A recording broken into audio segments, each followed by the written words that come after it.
اعوذ باللہ من الشیطان الرجیم بسم اللہ الرحمن الرحیم ان الذین جاءوا بالافک عصبۃ منکم لا تحسبوه شرا لکم بل هو خیر لکم لکل امرئ منهم ما اکتسب من الاثم والذی تولی کبرہ منهم له عذاب عظیم۔ جو بہتان گھر لائے ہیں بلا شبہ وہ تم ہی میں سے ایک گروہ ہے، تم اسے اپنے لیے برا نہ سمجھو بلکہ وہ تمہارے لیے بہتر ہے۔ ان میں سے ہر آدمی کے لیے وہی ہے جو اس نے گناہ میں سے کمایا اور ان میں سے جو اس کے بڑے حصے کا ذمہ دار بنا، اس کے لیے بہت بڑا عذاب ہے۔ سورۃ النور آیہ 11۔ ان الذین جاءوا بالافک، بلا شبہ جو بہتان گھڑ لائے ہیں، یعنی جن لوگوں نے عائشہ رضی اللہ تعالیٰ عنہ پر جھوٹا الزام لگایا۔ ابو ہریرہ رضی اللہ تعالیٰ عنہ سے روایت ہے کہ آپ صلی اللہ علیہ وآلہ وسلم نے فرمایا، کیا تم جانتے ہو غیبت کیا ہے؟ صحابہ کرام نے عرض کیا، اللہ اور اس کے رسول ہی زیادہ بہتر جانتے ہیں۔ تو آپ صلی اللہ علیہ وسلم نے فرمایا، غیبت یہ ہے تو اپنے بھائی کے اس عیب کو ذکر کرے جس کے ذکر کو وہ ناپسند کرتا ہو۔ آپ صلی اللہ علیہ وآلہ وسلم نے کیا کہ آپ صلی اللہ علیہ وسلم کا خیال ہے کہ اگر واقعی وہ عیب اس میں موجود ہے جو میں کہوں، آپ صلی اللہ علیہ وسلم نے فرمایا، اگر وہ عیب اس میں ہے جو تم کہتے ہو تبھی تو غیبت ہے، اگر اس میں وہ عیب نہ ہو تو پھر تم نے اس پر بہتان لگایا۔ عصبۃ منکم، تم میں سے ایک گروہ ہے، یعنی وہ گروہ منافقین کا ہے، جن میں کچھ سچے مومن بھی شامل ہیں جو منافقوں کے جال میں آ گئے ہیں۔ عصبۃ سے مراد گروہ جماعت ہے، کیونکہ گروہ یا جماعت کے لوگ ایک دوسرے کے لیے عصبیت کا باعث ہوتے ہیں۔ یہ اس بہتان کا مقدمہ ہے جو دنیا کی معزز ترین خاتون عائشہ رضی اللہ تعالیٰ عنہ پر لگایا گیا۔ یہ آیت اور اس کے بعد آنے والی 9 آیات بھی حضرت عائشہ رضی اللہ تعالیٰ کی شان میں نازل ہوئیں۔ عروہ بن زبیر رضی اللہ تعالیٰ عنہ سے روایت ہے کہ آپ صلی اللہ علیہ وآلہ وسلم جب سفر کا ارادہ کرتے تو ازواج مطہرات کے درمیان قرہ ڈالا کرتے تھے، اور جس کا نام آتا تو نبی صلی اللہ علیہ وسلم انہیں اپنے ساتھ سفر میں لے جاتے۔ عائشہ رضی اللہ تعالیٰ عنہا نے بیان کیا، ایک غزوہ کے موقع پر جب آپ نے قرہ ڈالا تو میرا نام نکلا اور میں آپ صلی اللہ علیہ وسلم کے ساتھ سفر میں روانہ ہوئی۔ یہ واقعہ پردے کے حکم کے نازل ہونے کے بعد کا ہے، چنانچہ مجھے حوض سمیت اٹھا کر سوار کر دیا جاتا تھا، یعنی جس میں بیٹھتے تھے، جس میں سیٹ ہوتی ہے، اور اسی کے ساتھ اتارا جاتا۔ اس طرح ہم روانہ ہوئے۔ پھر نبی صلی اللہ علیہ وسلم اپنے اس غزوے سے فارغ ہو گئے تو واپس ہوئے۔ واپسی میں اب ہم مدینہ کے قریب تھے اور ایک مقام پر پڑاؤ تھا جہاں سے آپ صلی اللہ علیہ وسلم نے کوچ کا رات کے وقت اعلان کیا۔ کوچ کا اعلان ہو چکا تو میں کھڑی ہوئی اور تھوڑی دور چل کر لشکر کے حدود سے آگے نکل گئی۔ پھر قضائے حاجت سے فارغ ہو کر میں اپنی سواری کے پاس پہنچی۔ وہاں پہنچ کر جو میں نے اپنا سینہ ٹٹولا تو یمن کا ایک شہر کا مہرہ کا بنا ہوا میرا ہار غائب تھا۔ اب میں پھر واپس ہوئی اور اپنا ہار تلاش کرنے لگی۔ اس تلاش میں دیر ہو گئی۔ انہوں نے بیان کیا، جو لوگ مجھے سوار کیا کرتے تھے وہ آئے اور میرا ہودج کو اٹھا کر انہوں نے میرے اونٹ پر رکھ دیا، یعنی کہ وہ جس میں بیٹھتی تھی اس کو اٹھا کے اوپر رکھ دیا، پالنی کہہ لیں، جس پر میں سوار ہو کر ہوا کرتی تھی۔ انہوں نے سمجھا میں اس کے اندر موجود ہوں۔ ان دنوں عورتیں بہت ہلکی پھلکی ہوتی تھیں، ان کے جسم میں زیادہ گوشت نہیں ہوتا تھا کیونکہ بہت معمولی خوراک انہیں ملتی تھی، اس لیے اٹھانے والوں نے جب اٹھایا تو ہلکے پن میں انہیں کوئی فرق محسوس نہ ہوا۔ یوں بھی اس وقت میں ایک کم عمر لڑکی تھی۔ غرض ان کو اٹھا کر وہ بھی روانہ ہو گئے۔ جب لشکر گزر گیا تو مجھے بھی اپنا ہار مل گیا۔ میں جب ہار لے کر پلٹی تو وہاں کچھ بھی نہ تھا، نہ پکارنے والے نے جواب دیا، اس لیے میں وہاں آئی جہاں میرا اصل ڈیرا تھا۔ مجھے یقین تھا جلد ہی میرا نہ ہونے کا علم ہو جائے گا اور مجھے لینے کے لیے وہ واپس لوٹیں گے۔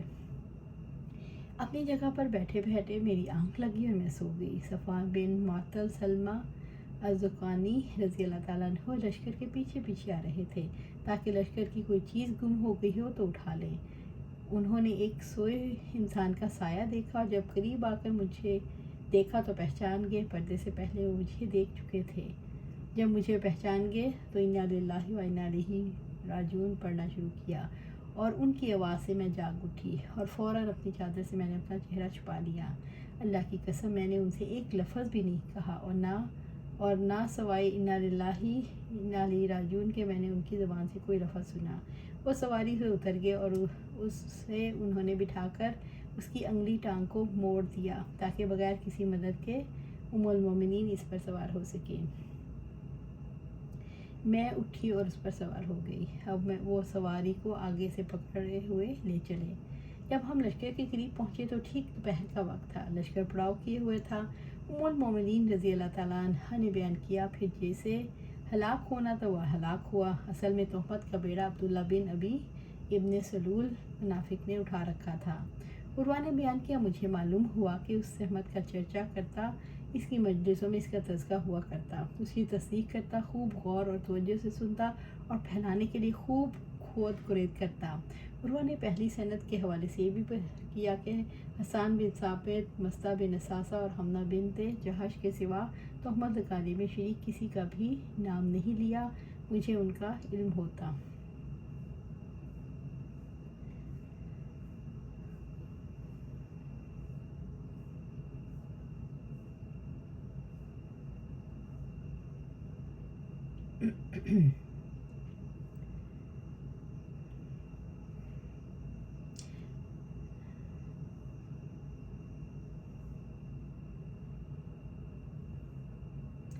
ایک مہینہ گزر گیا اور میرے بارے میں آپ کو وحی کے ذریعے کوئی اطلاع نہیں دی گئی۔ بیان کیا کہ بیٹھنے کے بعد آپ صلی اللہ علیہ وسلم نے کلمہ شہادت پڑھا، پھر فرمایا، اما بعد اے عائشہ، مجھے تمہارے بارے میں اس طرح کی خبریں ملی ہیں۔ اگر تم واقعی اس معاملے میں پاک صاف ہو تو اللہ تمہاری پاکی خود بیان کر دے گا، لیکن اگر تم نے کسی گناہ کا قصد کیا تو اللہ تعالیٰ کی مغفرت چاہو اور اس کے حضور میں توبہ کرو، کیونکہ بندہ جب اپنے گناہوں کا اعتراف کر لیتا ہے اور پھر اللہ کی بارگاہ میں توبہ کرتا ہے تو اللہ تعالیٰ اس کی توبہ قبول کر لیتا ہے۔ ام المومنین عائشہ رضی اللہ عنہا نے بیان کیا کہ جب آپ صلی اللہ علیہ وسلم اپنا کلام پورا کر چکے تو میرے آنسو اس طرح خشک ہو گئے کہ قطرہ بھی محسوس نہیں ہوتا تھا۔ میں نے پہلے اپنے والد سے کہا، میری طرف سے آپ صلی اللہ علیہ وسلم کو ان کے کلام کا جواب دیں۔ والد نے فرمایا، اللہ کی قسم میں کچھ نہیں جانتا، آپ صلی اللہ علیہ وسلم سے مجھے کیا کہنا چاہیے۔ پھر میں نے اپنی والدہ سے کہا، نبی صلی اللہ علیہ وسلم نے جو کچھ فرمایا اس کا جواب دیں۔ والدہ نے بھی یہی کہا، اللہ کی قسم مجھے کچھ معلوم نہیں، آپ صلی اللہ علیہ وسلم سے کیا کہنا چاہیے۔ اس لیے میں خود ہی عرض کیا، حالانکہ میں بہت کم عمر لڑکی تھی اور قرآن مجید بھی میں نے زیادہ نہیں پڑھا تھا۔ اللہ کی قسم مجھے بھی معلوم ہوا کہ آپ لوگوں نے اس طرح کے افواہوں پر کان دھرا اور بات آپ لوگوں کے دلوں میں اتر گئی اور آپ لوگوں نے اس کی تصدیق کی۔ اگر میں اب یہ کہوں کہ میں اس تہمت سے بری ہوں تو آپ لوگ میری تصدیق نہیں کریں گے، اور اگر اس گناہ کا اقرار کر لوں، اللہ تعالیٰ خوب جانتا ہے میں اس سے بری ہوں تو آپ لوگ اس کی تصدیق کرنے لگ جائیں گے۔ پس اللہ کی قسم میری اور لوگوں کی مثال یوسف علیہ السلام کے والد جیسی ہے، جب انہوں نے کہا تھا فصبر جمیل، پس صبر جمیل بہتر ہے اور اللہ ہی کی مدد درکار ہے۔ اس بارے میں جو کچھ تم کہہ رہے ہو۔ پھر میں نے اپنا رخ دوسری طرف کر لیا اور اپنے بستر پر لیٹ گئی۔ اللہ خوب جانتا تھا کہ میں اپنے معاملے میں قطعاً بری تھی اور خود میری برات ظاہر کرے گا، کیونکہ میں واقعی بری تھی، لیکن اللہ کی قسم مجھے اس کا کوئی وہم و گمان بھی نہ تھا کہ اللہ وحی کے ذریعے قرآن مجید میں میرے معاملے کی صفائی اتارے گا، کیونکہ میں اپنے آپ کو اس سے بہت کمتر سمجھتی تھی۔ اللہ تعالیٰ میرے معاملے میں خود کوئی کلام فرمائے۔ مجھے تو صرف اتنی امید تھی کہ آپ صلی اللہ علیہ وسلم کو کوئی خواب دیکھیں گے جس کے ذریعے اللہ تعالیٰ میری برات کر دے گا، لیکن اللہ کی قسم ابھی نبی صلی اللہ علیہ وآلہ وسلم مجلس سے اٹھے بھی نہ تھے اور کوئی گھر کا آدمی وہاں سے اٹھا تھا کہ آپ صلی اللہ علیہ وسلم پر وحی نازل ہونی شروع ہوئی اور آپ پر کیفیت طاری ہوئی جو وحی کی شدت میں طاری ہوتی تھی۔ موتیوں کی طرح پسینے کے قطرے آپ کے چہرے پر گرنے لگے، حالانکہ سردی کا موسم تھا۔ اس وحی کی وجہ سے تھا جو آپ پر نازل ہو رہی تھی۔ ام المومنین رضی اللہ تعالیٰ عنہا نے بیان کیا، پھر آپ کی وہ کیفیت ختم ہوئی تو آپ تبسم فرما رہے تھے۔ سب سے پہلا کلمہ جو آپ کی زبان مبارک سے نکلا وہ یہ تھا، مبارک ہو عائشہ، اللہ تعالیٰ نے تمہاری برات نازل فرما دی۔ اس کے بعد آپ صلی اللہ علیہ وسلم نے 10 آیتیں سنائی۔ میری والدہ نے مجھ سے کہا، اٹھو اور آپ صلی اللہ علیہ وسلم کا شکریہ ادا کرو۔ میں نے کہا، نہ ان کا شکریہ ادا کروں گی اور نہ آپ دونوں کا، بلکہ اللہ تعالیٰ کا شکر ادا کرتی ہوں جس نے میری برات نازل فرمائی۔ آپ لوگوں نے تو بہتان کا انکار تک نہ کیا۔ لا تحسبوه شرا لکم بل ہوا خیر لکم، تم اسے اپنے لیے برا نہ سمجھو بلکہ وہ تمہارے لیے بہتر ہے۔ اس واقعے سے عائشہ رضی اللہ تعالیٰ عنہ کی برات اور پاک دامنی کا اعلان رب العزت نے فرمایا، یہ بہت بڑی خیر ہے۔ یہ واقعہ اس لیے بھی خیر کا سبب بنا، اس طرح کے واقعات قیامت تک انسانی معاشروں میں پیش آتے رہیں گے اور ان کے حل کی انسانوں کو ضرورت ہوگی۔ انسان اس کے محتاج تھے۔ رب العزت نے وضاحت فرمائی، اس لیے اسے اپنے حق میں خیر سمجھو۔ لِكُلِّ امْرِئٍ مِّنْهُم مَّا اكْتَسَبَ مِنَ الْإِثْمِ، ان میں سے ہر آدمی کے لیے وہی ہے جو اس نے گناہ میں سے کمایا، یعنی جس نے بھی الزام تراشی اور سازشوں کی مہم میں کلام کیا اور عائشہ رضی اللہ تعالیٰ عنہا پر بہتان لگائے، اس نے گناہ کمایا، اس کے لیے عذاب کا بہت بڑا حصہ ہے، انہیں عنقریب اس کی سزا دی جائے گی۔ وَالَّذِي تَوَلَّىٰ كِبْرَهُ مِنْهُمْ، اور ان میں سے جو اس کے بڑے حصے کا ذمہ دار بنا۔ عائشہ رضی اللہ تعالیٰ عنہا فرماتی ہیں، اس آیت میں وَالَّذِي تَوَلَّىٰ كِبْرَهُ سے مراد عبداللہ بن ابی ابن سلول رئیس المنافقین ہے۔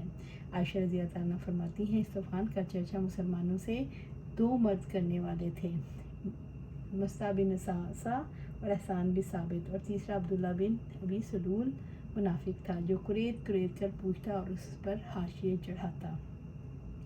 وہی اس طوفان کا بانی اور مبانی تھا۔ وَالَّذِي تَوَلَّىٰ كِبْرَهُ مِنْهُمْ، مسروق نے بیان کیا کہ حسن بن ثابت رضی اللہ تعالیٰ عنہ حضرت عائشہ رضی اللہ تعالیٰ عنہ کے پاس آئے اور شعر پڑھا۔ عفیفہ اور بڑی عقل مند ہیں کہ ان کے متعلق کسی کو شبہ بھی نہیں گزر سکتا، اب غافل اور پاک دامن عورتوں کا گوشت کھانے سے کامل پرہیز کرتی۔ اس پر حضرت عائشہ رضی اللہ تعالیٰ عنہ نے فرمایا، لیکن حسان تم ایسے نہیں ہو۔ بعد میں نے عرض کیا، آپ ایسے شخص کو اس کے پاس آنے دیتی ہیں؟ اللہ تعالیٰ تو یہ آیت بھی نازل کر چکا، وَالَّذِي تَوَلَّىٰ كِبْرَهُ مِنْهُمْ، اور جس نے ان میں سے سب سے بڑا حصہ لیا۔ عائشہ رضی اللہ تعالیٰ نے کہا، نابینا ہو جانے سے بڑھ کر اور کیا عذاب ہوگا؟ پھر انہوں نے حسان رضی اللہ رسول اللہ صلی اللہ علیہ وسلم کی طرف سے کفار کی ہجوں کا جواب دیا کرتے تھے۔ لہو عذاب عظیم، اس کے لیے بہت بڑا عذاب ہے۔ اس سے مراد ہے وہ اللہ تعالیٰ کے عظیم عذاب کا مستحق ہوگا جس نے گناہ کا بڑا حصہ کمایا۔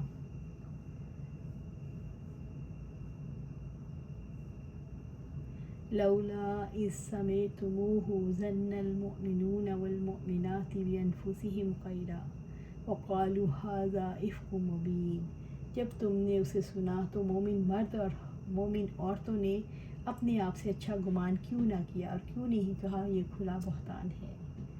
سورۃ النور آیت 12۔ رب العزت نے مومنوں کو ادب سکھایا کہ جب وہ اس قسم کی افواہیں سنیں تو ان کا کیا طرز عمل ہونا چاہیے۔ جب تم نے اسے سنا تو مومن مرد اور مومن عورتوں نے اپنے آپ سے اچھا گمان کیوں نہ کیا، یعنی اے ایمان والو، جب تم نے بہتان تراشی کی باتیں سنی تو تم نے اس بہتان کے معاملے کو بڑا سمجھتے ہو اس کا انکار کیوں نہ کیا اور اپنے آپ سے نیک گمان کیوں نہ رکھا۔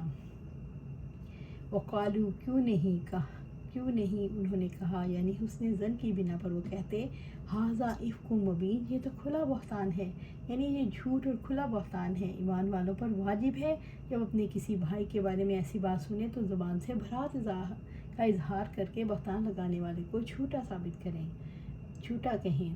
اسلام سننے والے کو خاموش نہیں رہنے دینا چاہتا۔ اسلام گواہ نہ لانے کی صورت میں بری بات کہنے والے کو بلا ثبوت کسی پر عیب لگانے کا مجرم قرار دیتا ہے اور سننے والے پر یہ ذمہ داری عائد کرتا ہے کہ وہ یہ کہہ دے کہ یہ تو بہت بڑا بہتان ہے۔ لولا جاءوا علیہ باربعۃ شہداء فاذ لم یأتوا بالشہداء فاولئک عند اللہ ھم الکاذبون، اور اس پر 4 گواہ کیوں نہیں لائے، تو جب وہ گواہ نہیں لائے تو اللہ تعالیٰ کے نزدیک وہی جھوٹے ہیں۔ سورۃ النور آیت 13۔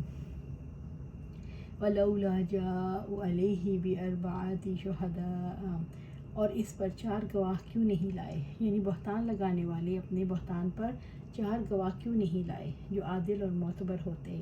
اسلام ثبوت کے لیے 4 گواہ لانے کا حکم دیتا ہے۔ فَإِذْ لَمْ يَأْتُوا بِالشُّهَدَاءِ فَأُولَئِكَ عِندَ اللَّهِ هُمُ الْكَاذِبُونَ، تو جب وہ گواہ نہیں لائے تو اللہ تعالیٰ کے نزدیک وہی جھوٹے ہیں، یعنی 4 گواہوں کے بغیر انہیں اپنے بارے میں، اپنی سچائی کے بارے میں یقین بھی ہو تو اللہ تعالیٰ کے حکم کے مطابق وہ جھوٹے ہیں۔ شہادت کے پورے نصاب کے بغیر کسی کی عزت اور آبرو پر الزام لگانا جائز نہیں۔ مسلمان کی عزت کی حرمت کی وجہ سے اللہ نے 4 گواہ نہ لانے والوں کو جھوٹا قرار دیا۔ وَلَوْلَا فَضْلُ اللَّهِ عَلَيْكُمْ وَرَحْمَتُهُ فِي الدُّنْيَا وَالْآخِرَةِ لَمَسَّكُمْ فِي مَا أَفَضْتُمْ فِيهِ عَذَابٌ عَظِيمٌ۔ اور اگر تم پر دنیا اور آخرت میں اللہ تعالیٰ کا فضل اور اس کی رحمت نہ ہوتی تو یقیناً اس بات میں جس میں تم پڑ گئے تھے تمہیں ضرور بہت بڑا عذاب پہنچتا۔ سورۃ النور آیا 14۔ اللہ سبحانہ تعالیٰ فرماتے ہیں اور اگر تم پر دنیا اور آخرت میں اللہ کا فضل اور اس کی رحمت نہ ہوتی، یعنی اگر اللہ کا فضل اور کرم نہ ہوتا تو اس بہتان درازی کی وجہ سے تم دنیا اور آخرت میں عظیم عذاب کے مستحق ہوتے۔ اس واقعے کے ذریعے اہل مدینہ نے نبی صلی اللہ علیہ وسلم کو تکلیف میں مبتلا کیا۔ آپ صلی اللہ علیہ وسلم کے علاوہ ابوبکر صدیق رضی اللہ تعالیٰ عنہ اور آپ صلی اللہ علیہ وسلم کی زوجہ محترمہ کو سخت تکلیف میں مبتلا کیا گیا۔ لَمَسَّكُمْ فِي مَا أَفَضْتُمْ فِيهِ عَذَابٌ عَظِيمٌ، تو یقیناً اس بات میں جس میں تم پڑ گئے تھے تمہیں ضرور بہت بڑا عذاب پہنچتا۔ اگر اللہ تعالیٰ کا فضل اور کرم نہ ہوتا تو یہ غلطی ایسا نقصان پہنچاتی جس کی تلافی ممکن نہ تھی۔ اس کے نتیجے میں پورا اسلامی معاشرہ بدگمانیوں کا شکار ہو جاتا، مسلمان 2 گروہوں میں تقسیم ہو جاتے، مسلمان آپس میں لڑ پڑتے۔ جس بڑے مقصد کے لیے مسلمان معاشرے کو وجود میں لایا گیا تھا، پوری دنیا سے شر کے غلبے کو ختم کیا جائے، تو آپس میں لڑ کر ہی ختم ہو جاتا۔ نعوذ باللہ۔ اللہ رب العزت کی بے پایا رحمت تھی کہ اس نے توبہ کا دروازہ کھول دیا اور اسے گناہوں سے پاک کرنے کا ذریعہ بنا دیا۔ اِذْ تَلَقَّوْنَهُ بِأَلْسِنَتِكُمْ وَتَقُولُونَ بِأَفْوَاهِكُمْ مَا لَيْسَ لَكُمْ بِهِ عِلْمٌ وَلَا تَحْسَبُونَهُ هَيِّنًا وَهُوَ عِندَ اللَّهِ عَظِيمٌ۔ جب تم اسے اپنی زبانوں کے ساتھ ایک دوسرے سے لے رہے تھے اور اپنے منہوں سے وہ کہہ رہے تھے جس کا تمہیں کچھ بھی علم نہ تھا اور تم اسے معمولی سمجھ رہے تھے، حالانکہ وہ اللہ تعالیٰ کے نزدیک بہت بڑی بات تھی۔ اِذْ تَلَقَّوْنَهُ بِأَلْسِنَتِكُمْ، جب تم اسے اپنی زبانوں کے ساتھ ایک دوسرے سے لے رہے تھے۔ رب العزت نے ان لوگوں کو مخاطب کیا جو عائشہ رضی اللہ تعالیٰ عنہا کے بارے میں بغیر علم و تحقیق کے بہتان کو پھیلا رہے تھے۔ تم اسے اپنی زبانوں سے نقل در نقل لے رہے تھے اور اس واقعے کو پھیلا رہے تھے۔ وَتَقُولُونَ بِأَفْوَاهِكُمْ مَا لَيْسَ لَكُمْ بِهِ عِلْمٌ، اور اپنے منہوں سے وہ کہہ رہے تھے جس کا تمہیں کچھ بھی علم نہ تھا، اور تم بغیر علم کے ایک باطل بات کو پھیلا رہے تھے جبکہ دونوں کام حرام ہیں۔ وَتَحْسَبُونَهُ هَيِّنًا، تم اسے معمولی سمجھ رہے تھے، تم معمولی بات سمجھ رہے تھے جبکہ اللہ تعالیٰ کے نزدیک یہ بہت بڑی بات ہے۔ جس معاشرے میں اسکینڈل بنتے ہیں اس میں عزت و آبرو کے معاملے کو قرار واقعی اہمیت دی جاتی ہے، اس معاملے کو ہلکا سمجھا جاتا ہے۔ وَهُوَ عِندَ اللَّهِ عَظِيمٌ، حالانکہ وہ اللہ کے نزدیک بہت بڑی بات تھی۔ گناہوں کو ہلکا سمجھنے والوں کا گناہ 2 گنا 4 گنا ہو جاتا ہے اور اس کے لیے دوبارہ گناہ میں مبتلا ہونا آسان ہو جاتا ہے۔ اللہ سبحانہ تعالیٰ سے دعا ہے کہ اللہ ہمیں غیبت، بہتان، ہر ایسی بیماری سے دور رکھے، ہمارے دلوں کو ہر برائی سے پاک رکھے۔ اللہ سبحانہ تعالیٰ ہمیں نیک گمان کرنے کی توفیق عطا فرمائے۔ اللہ سبحانہ تعالیٰ ہمیں قرآن و سنت پر عمل کرنے کی توفیق دے اور اس پر ثابت قدم رکھے۔ آمین یا رب العالمین۔